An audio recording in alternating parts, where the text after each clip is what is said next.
भगवान के समय पर भी बहुत सारी कुप्रथाएं चल रही थी। जब समाज अधिक गंदी आदतों के पीछे घूमने लगता है तब भगवान को अवतार लेना पड़ता है सही मार्ग बताने के लिए। आपको पता ही नहीं कि सही मार्ग क्या है। अब जैसे नंद बाबा यशोदा मैया ना इंद्र की पूजा करती थी। किसकी पूजा?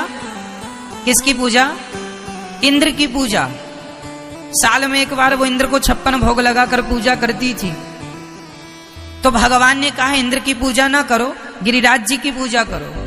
तो ये भी गलत प्रथा थी ना, इंद्र की पूजा करना। अरे इंद्र की पूजा क्या करना, इंद्र की पूजा नहीं कर। आज कहीं इंद्र के मंदिर हैं? जबकि इंद्र तो देवताओं के राजा हैं। अब देखो ना, लोगों ने शनि जी का मंदिर बना दिया, गली गली शनि मंदिर, शनि मंदिर। अरे जब इंद्र की पूजा नहीं होती तो शनि की क्या होगी? इंद्र तो देवताओं के राजा हैं, शनि तो सामान्य देवता हैं। लेकिन आप लोग इतने डरे हुए हैं, अरे महाराज शनि की 7.5 चल रही है, पूजा कर लेंगे तो नहीं लगेगी। अरे भाई, जो भगवान श्री कृष्ण की कहते हैं हाथी के पांव में सबके पांव आ गए। तुलसीदास जी ने भी तुम्हें यही समझाया है। बोलो मेरे संग, और देवता चित्त न धरहीं, हनुमत से ये सर्व सुख करें। ये हनुमान चालीसा की चौपाई है। और देवता, बोलो आप, याद है तो बोलो। और देवता,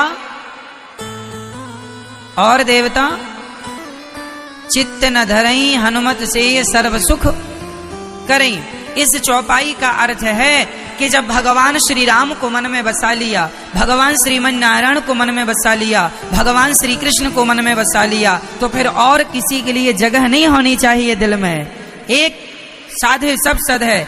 हाथी के पांव में सबके पांव आ जाते हैं, ये कहावत बड़ी प्रसिद्ध है। हाथी के पांव में, बोलो, हाथी के पांव में सबके पांव आ गए। इस धरती में हाथी के पांव से बड़ा किसी का पांव है?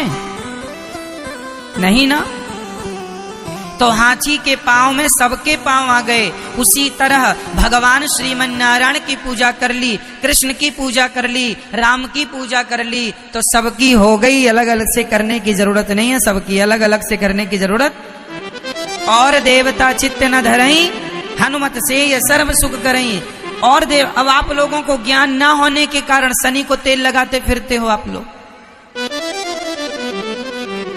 तेल चढ़ाने चल रहे हैं, आपको ज्ञान नहीं है। आप अंधविश्वासी आप लोग हैं, आप लोग बड़े डरे हुए लोग हैं।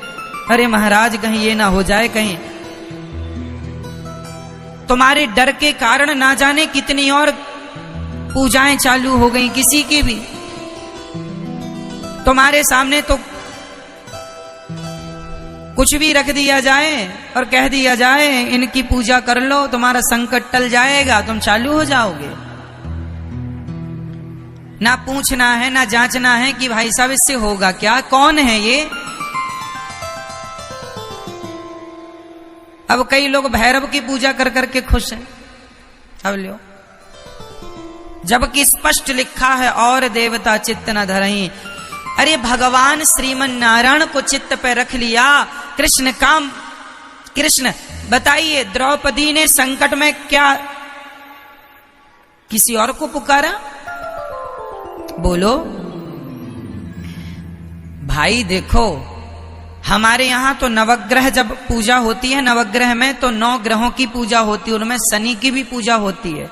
शनि की नवग्रह रूप में पूजा होती है। हमारे यहाँ देवी देवताओं का सबका सम्मान है, सम्मान सबका हो। शनि भी देवता है, इनका सम्मान हो। इंद्र भी देवता है।